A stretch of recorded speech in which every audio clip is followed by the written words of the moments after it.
स्वागत है आपका अपने यूट्यूब चैनल स्टडी विद अमन कुल में।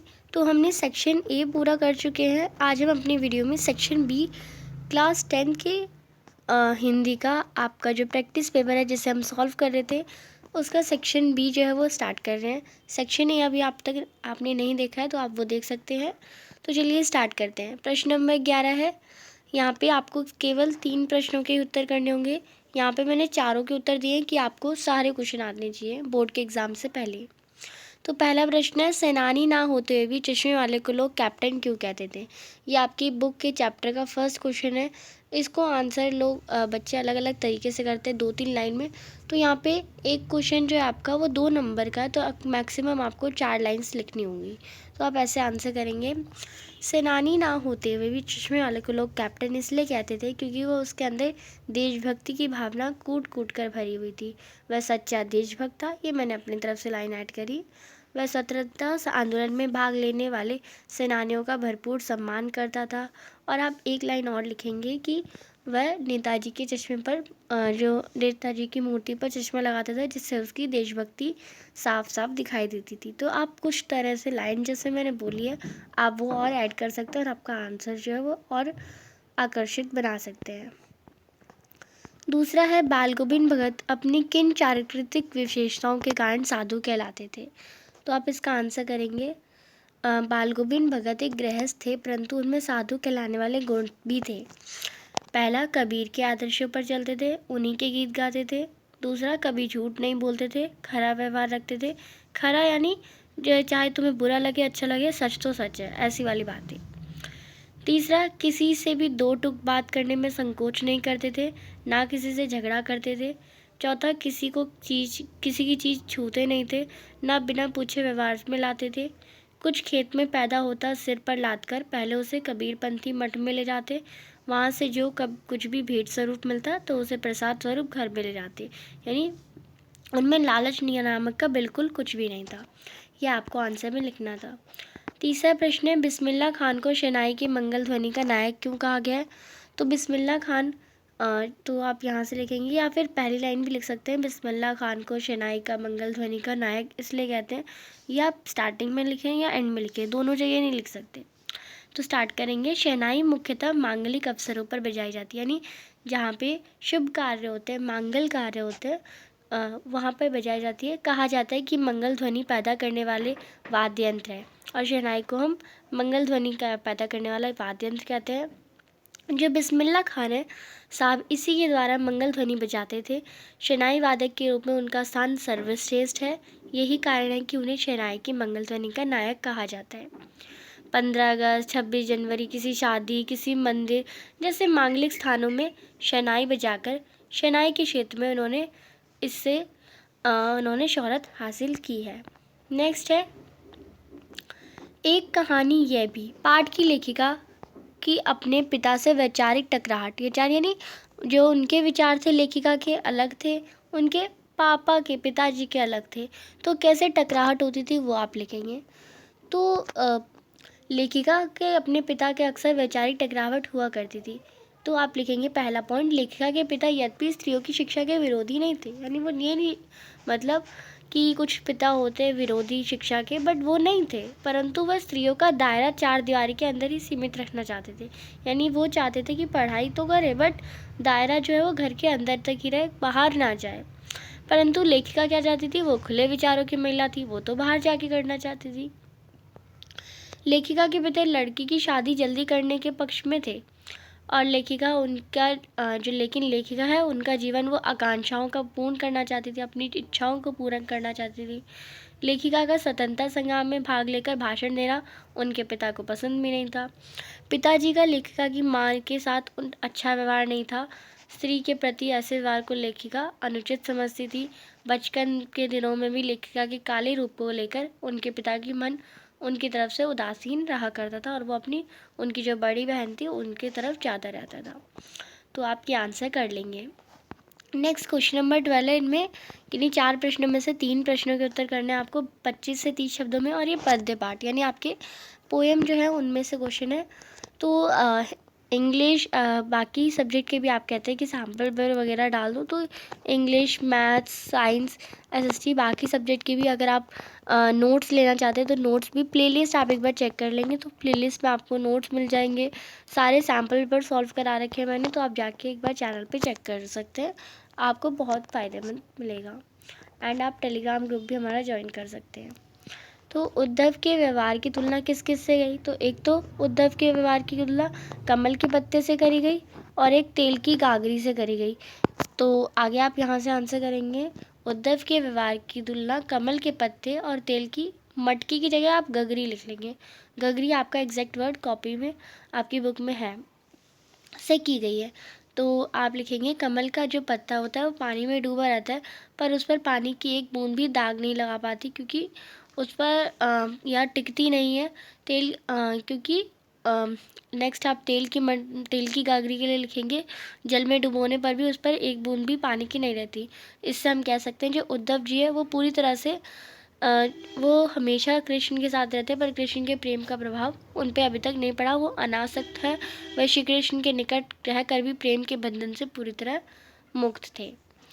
नेक्स्ट है क्वेश्चन नंबर इसका खाप लेख, लक्ष्मण ने वीर योद्धा की क्या क्या विशेषताएं बताई हैं, तो आप लिखेंगे यहाँ से, राम लक्ष्मण परशुराम संवाद में गोस्वामी तुलसीदास द्वारा रचित पदों के माध्यम से लक्ष्मण जी ने वीर योद्धा की विशेषता बताते हुए कहा है, यहाँ पे आप देखिए बस लाइन को और बढ़ा दिए जिससे आकर्षक लगे आपका आंसर, कि वीर योद्धा कभी भी धैर्य को नहीं छोड़ते, वह युद्ध भूमि में अपनी वीरता का प्रदर्शन शत्रु से युद्ध करके करते हैं, यानी बोलते नहीं, अपनी प्रशंसा नहीं करते, जैसे परशुराम जी अपने प्रशंसा करे थे, वैसे वीर योद्धा प्रशंसा नहीं करते, वो डायरेक्ट लड़ते हैं। और बुद्धिमान योद्धा रणभूमि में शत्रु का वध करता है और बड़े बच्चों, बूढ़ों, महिलाओं और गाय और ब्राह्मणों और बच्चों पे वो वार नहीं करता। ये भी आपको लाइन ऐड कर सकते हैं। नेक्स्ट है क्वेश्चन नंबर इसी का थर्ड पार्ट, अट नहीं रही है कविता में प्राकृतिक सौंदर्य का वर्णन अपने शब्दों में कीजिए। तो आप लिखेंगे, कवि निराला फाल्गुन और बसंत की शोभा का वर्णन करते हुए कहते हैं कि चारों ओर प्रकृति में अद्भुत सौंदर्य बिखरा हुआ था। बसंत का मादक सौंदर्य आंखों में समा नहीं पा रहा है, पेड़ों पर नए पल्लव दल लाल हरे रंग के पुष्प आ गए हैं, प्रकृति के गले में रंग बिरंगे पुष्प की माला सजी हुई है। ये आप और भी बड़ा चढ़ा के लिख सकते हैं। नेक्स्ट है, कवि आत्मकथा लिखने से बचना क्यों चाहते हैं, तो आप आंसर करेंगे, कवि स्वयं को इतना सामान्य मानते हैं, यानी वो सोचते हैं कि मैं आत्मकथा लिखने के योग्य नहीं हूँ, कि आत्मकथा लिखकर वह खुद को विशेष नहीं बनाना चाहते। कवि अपने व्यक्तित्व अनुभवों के दुनिया के समक्ष व्यक्तित्व नहीं करना चाहते, यानी वो अपने अनुभव को नहीं बताना चाहते। उन्हें लगता है कि वो सिर्फ लोग उनका मजाक बनाएंगे, क्योंकि वह अपने व्यक्तिगत जीवन का उपहास यानी मजाक का कारण नहीं बनना चाहते। इन्हीं कारणों से कवि आत्मकथा लिखने से बचना चाहते हैं, और उन्होंने ये भी बताया कि उनके जीवन में कुछ ऐसा हुआ ही नहीं कि वो बताना चाहें। पाठ्य पुस्तक के आधार पर आपको 3 प्रश्न दे रखे हैं, यानी जो आपकी पूरक पाठ्य पुस्तक है कृतिका, उसमें से 2 प्रश्न के आपको उत्तर करने 3 दिए हैं। तो पहला प्रश्न है, माता का आंचल पाठ में भोलानाथ और अपने साथियों को देखकर सिसकना क्यों भूल जाता है। आपको 4 नंबर का तो लगभग 8 लाइन तो लिखनी है, 8 या 6 लाइन। तो भोलानाथ को जब साथी बालकों की टोली दिखाई देती है तो उनका खेलना कूदना देखकर वो जो गुरुजी की डांट फटकारता था अपना सिसकना भूल जाता है, उनके साथ खेलने में मग्न हो जाता है, बच्चों के साथ उससे मन भी लगता है। अब डर भय किसी तरह की चिंता की आवश्यकता नहीं रही, यही कारण है कि भोलानाथ अपने साथियों को देखकर सिसकना भूल जाता है। दूसरा है, गंतोक को मेहनतकश बादशाहों का शहर क्यों कहा गया है, साना साना हाथ जोड़ी पाठ पर बताइए। तो आप यहाँ से करेंगे, गंतोक के लोगों की मेहनत ही थी जो कि गंतोक को आज भी पुराने स्वरूप को कायम रखे हुए है, उनका अथक प्रयास ही उनकी प्रकृति की धरोहर की संजोए हुए है। ये यहाँ बहुत बेहद कठिन है, पर यहाँ के लोगों ने इन कठिनाइयों के बावजूद भी शहर के हर पल को खूबसूरत बना दिया है, इसलिए लेखिका ने मेहनतकश बादशाहों का शहर कहा है गंतोक को।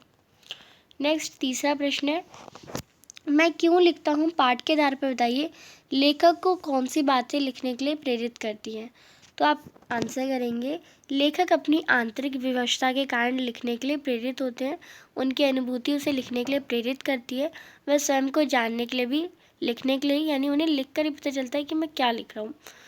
किसी रचनाकार को उनकी आंतरिक विवशता रचना करने के लिए ही प्रेरित करती है, यानी उनकी जो आंतरिक विवशता होती है, अंदर से उन्हें प्रेरणा मिलती है। नेक्स्ट यहाँ पे आपके बुक के क्वेश्चन कंप्लीट होते हैं। अब यहाँ पे किसी 3 विषय दे रखे हैं, किसी एक विषय पे आपको अनुच्छेद लिखना है। परिश्रम ही सफलता की कुंजी है। हमारी दिल्ली हमारे दैनिक जीवन में मोबाइल की उपयोगिता। तो परिश्रम ही सफलता की कुंजी है। पहले हम इस पे देख लेते हैं। तो आप कैसे लिखेंगे वो आपको पता होना चाहिए। परिश्रम जीवन का एक ऐसा मूल मंत्र है जो मनुष्य को प्रगति की राह पर ले जाता है। आपने कहा था कि संकेत बिंदु भी लिखते हैं। संकेत बिंदु में जो हमें शब्द दिए जाते हैं उनकी बातें हमें लानी होती है हमारे अनुच्छेद में, पर उन्हें संकेत बिंदुओं को लाइन वाइज लिखना नहीं होता, वो निबंध में लिखते हैं और ये अनुच्छेद है। इसे आपको एक पैराग्राफ में कंप्लीट करना होता है। तो स्टार्ट करते हैं। परिश्रम जीवन का एक ऐसा मूल मंत्र है जो मनुष्य को प्रगति की राह पर ले जाता है। वास्तविकता और कठोर परिश्रम के माध्यम से ही मनुष्य को जीवन में सफलता प्राप्त होती है। सुनियोजित परिश्रम करके मनुष्य किसी भी उद्देश्य लक्ष्य को प्राप्त कर सकता है। परिश्रम का महत्व सिर्फ व्यक्तिगत विकास से ही नहीं बल्कि आध्यात्मिक, सांसारिक और राष्ट्रीय जाति की उन्नति में भी योगदान देता है। परिश्रम छोटा बड़ा नहीं होता। जैसे किसान का परिश्रम किसी वैज्ञानिक के परिश्रम से कम नहीं आंका जा सकता, क्योंकि दोनों का परिश्रम अतुल्य है। दोनों देश और अपनी उन्नति में सहायक सिद्ध होते हैं। जो मनुष्य जीवन निर्माण में परिश्रम की भूमिका को भली भांति समझते हैं वह दूसरों से अधिक सबल होते हैं और सिद्ध होते हैं। नगरों, देश और दुनिया में लगातार होता विकास मनुष्य के अथक परिश्रम का प्रतीक है। जो मनुष्य परिश्रमी होते हैं वह दूसरों से कहीं आगे निकल जाते हैं। वे अपने क्षेत्र में नाम कमा देश में ही नहीं बिल्कुल पूरे विश्व में यानी पूरे संसार में भर में ख्याति प्राप्त करते हैं, यानी प्रशंसा प्राप्त करते हैं। ऐसे मनुष्य चिंता मुक्त और हष्ट-पुष्ट रहकर जीवन का सुखों का उपभोग करते हैं। तो इतना आप लिख सकते हैं, जहाँ पे आपके पॉइंट्स भूमिका, परिश्रम का महत्व और उपसंहार एंडिंग भी कंप्लीट होती है। नेक्स्ट खा है। अब आपने वो पहला लिखना था तो आप पहला लिख सकते थे। दूसरा आपका है हमारी दिल्ली। हमारी दिल्ली में इसकी भूमिका, दिल्ली के ऐतिहासिक और सांस्कृतिक महत्व और दिल्ली की विशेषताएं क्या क्या है दिल्ली में, वो सब आपको बताना है। तो आप यहाँ से लिख लेंगे, दिल्ली भारत की राजधानी है। पहला तो यही हो जाएगा।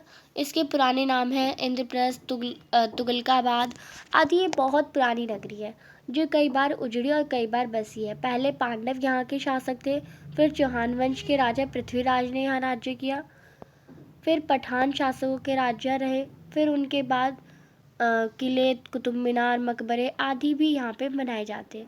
मुगल काल में दिल्ली की बहुत उन्नति हुई। अकबर के पोते जहांगीर के पुत्र शाहजहां ने जामा मस्जिद और लाल किले का निर्माण करवाया। यहाँ आज भी ज्यों के त्यों खड़े हैं, यानी आज भी वैसे ही के वैसे खड़े हैं जैसे अभी अभी बनाए गए हों। दिल्ली में देखने योग्य बहुत सारे, जैसे पुराना किला, कुतुब मीनार, लाल किला, गौरी शंकर मंदिर, गुरुद्वारा, सिंहगंज, लक्ष्मी नारायण मंदिर, बिरला मंदिर आदि देखने के ही योग्य है।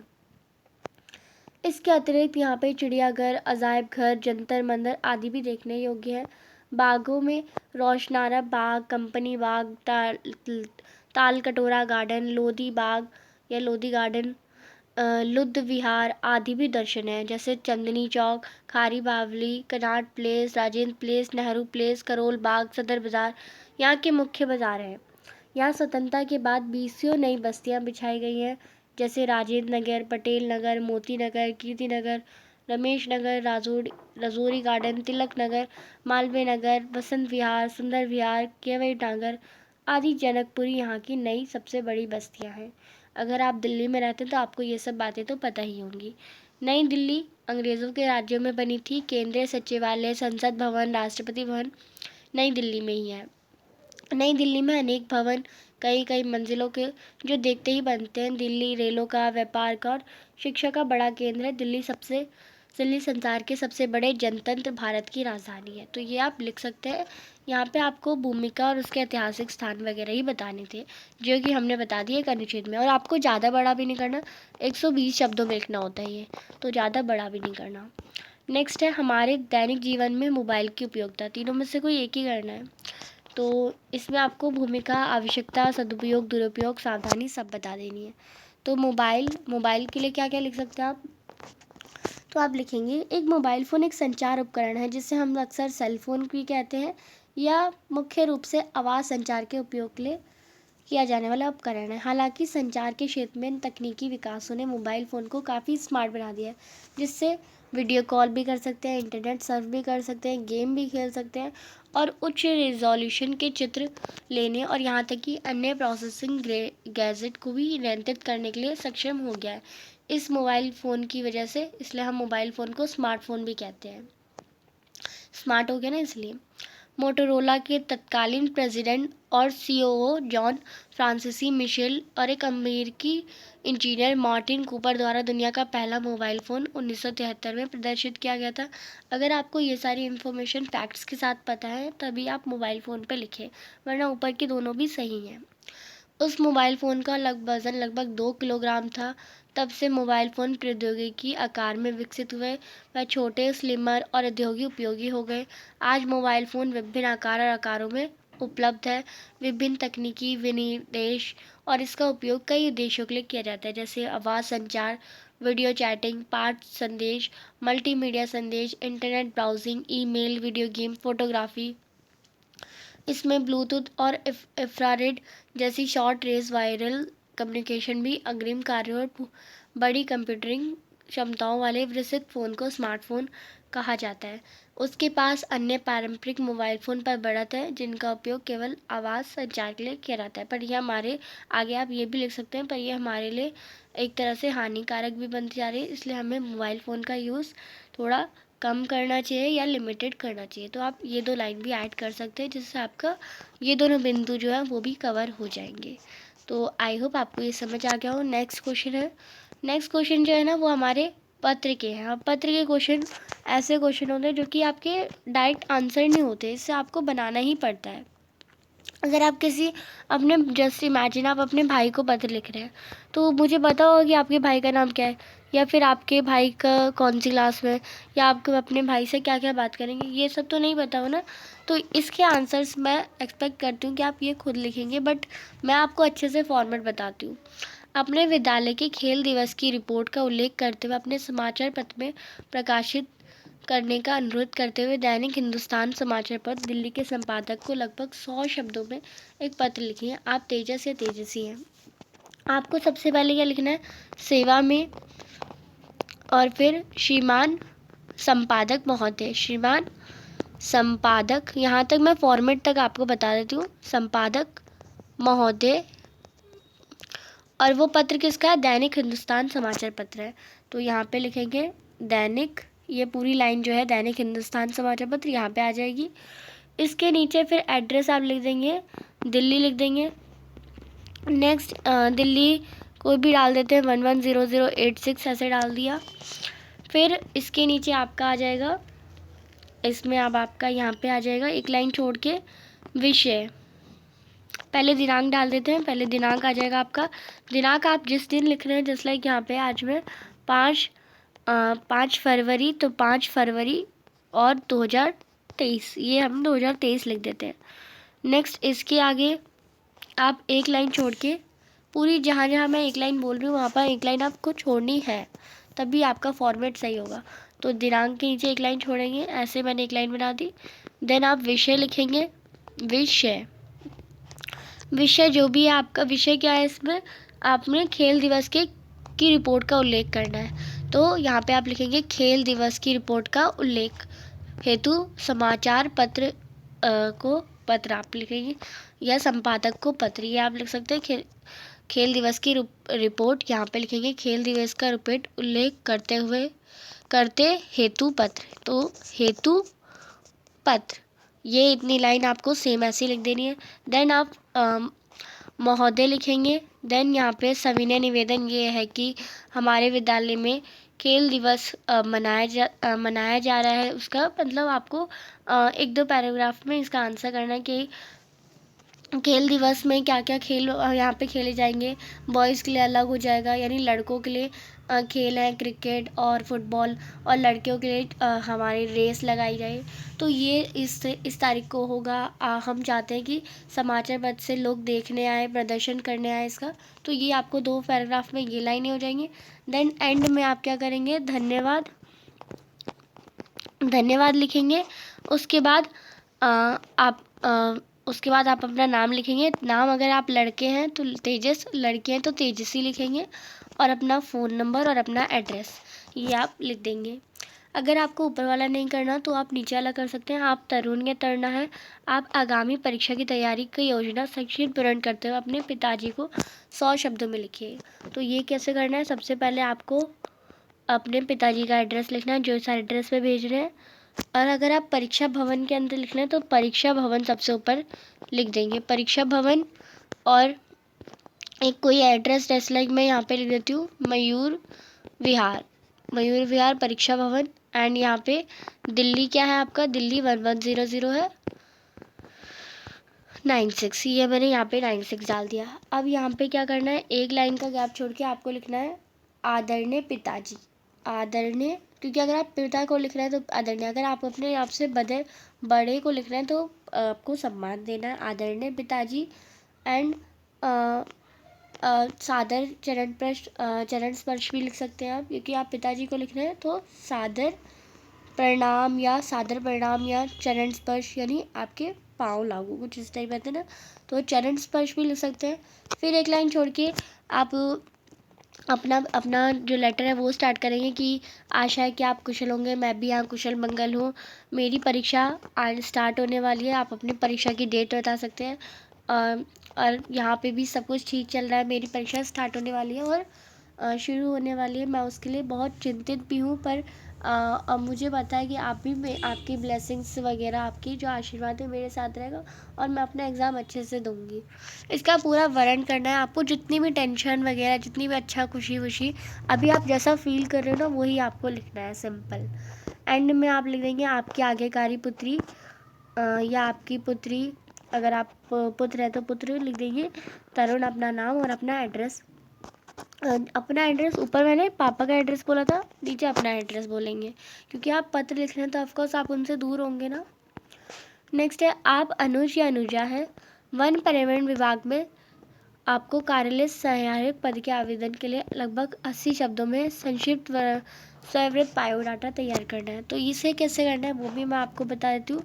सबसे पहले जैसा फॉर्मेट पत्र का होता है वैसी सेवा में पर्यावरण विभाग या पर्यावरण कर्मचारी या पर्यावरण विभाग के आप लिखेंगे कार्यालय। देन यहाँ पे आप पर्यावरण विभाग लिख देंगे, फिर दिल्ली, एंड फिर यहाँ पे विषय, यहाँ पे डेट, पहले डेट फिर विषय, कि आप विषय किस चीज़ का लिख रहे हैं, सहायक पद के आवेदन के हेतु पत्र नहीं है आपका, बायोडाटा है, आवेदन पद के आवेदन हेतु स्ववृत्त, ये आप लिख देंगे।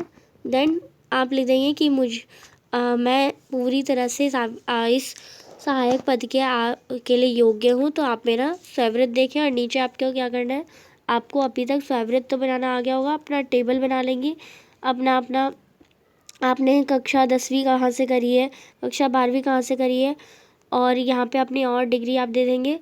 और सहायक पद आपको पर्यावरण विभाग का है ना, तो आप एडिशनल इन्फॉर्मेशन जो होती है आपकी, और आपको किस चीज़ में रुचि है तो वो आप लिख देंगे कि मुझे पेड़ पौधों में बहुत रुचि है और मैं जानवर प्रेमी हूँ, वगैरह वगैरह आप लिख सकते हैं। एंड में आशा है कि आप इस पत्र में आप ऐड कर देंगे, आशा है कि आप मुझे इसके लिए चुनेंगे। नेक्स्ट यहाँ पे अमन या अनामिका है आप, और आपने लास्ट में अपना नाम भी लिख देना है। आपके क्षेत्र में गंदे पानी की आपूर्ति की शिकायत करते हुए दिल्ली जल बोर्ड 80 शब्दों में एक ईमेल लिखिए।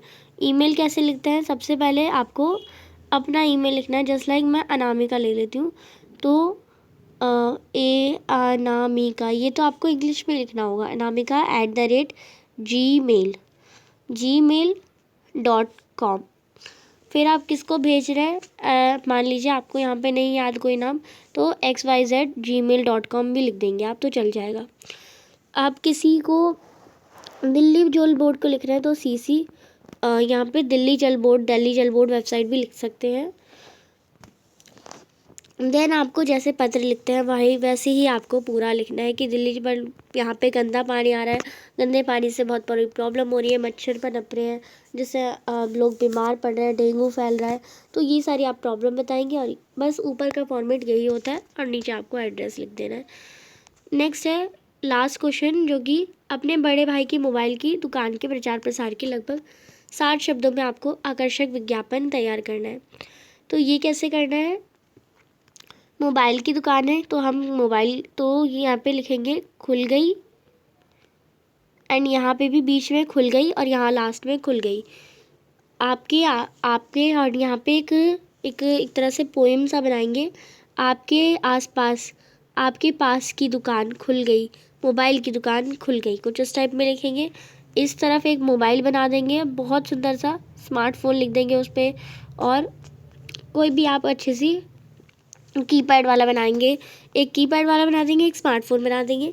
एंड देन साथ में यहाँ पे हर तरह के फ़ोन, आपको तो फ़ोन के नाम भी पता होंगे, एप्पल, आईफोन, सैमसंग और रियलमी, ये सारे फ़ोन्स के नाम, हर तरह के फ़ोन उचित दाम पे उपलब्ध, ये सब आप लिख देंगे आपके पास है। और नीचे क्या लिखेंगे, नीचे एड्रेस और फ़ोन नंबर।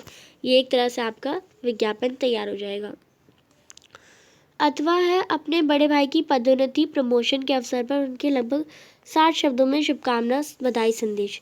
तो बधाई संदेश ये मैं आपको लिखवा देती हूँ क्योंकि ये बहुत बार रिपीटेड क्वेश्चन भी है, तो ये आपको याद भी कर सकते हैं। तो यहाँ से आप बधाई, सबसे पहले एक बॉक्स बनाएंगे, बॉक्स आपको पता है बधाई संदेश और विज्ञापन दोनों में बॉक्स बनता है।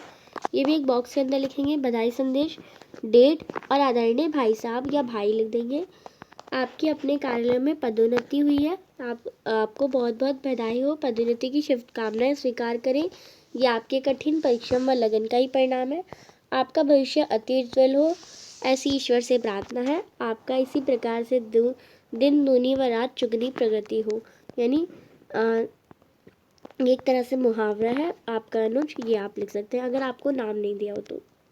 इसी प्रकार मैंने आपको पूरा सैम्पल पेपर सेक्शन पहली वाली पार्ट ए वाली वीडियो में पूरा ग्रामर और आपका रीडिंग राइटिंग सेक्शन करवा दिया था, एंड इसमें मैंने आपका पूरा पार्ट बी करा दिया।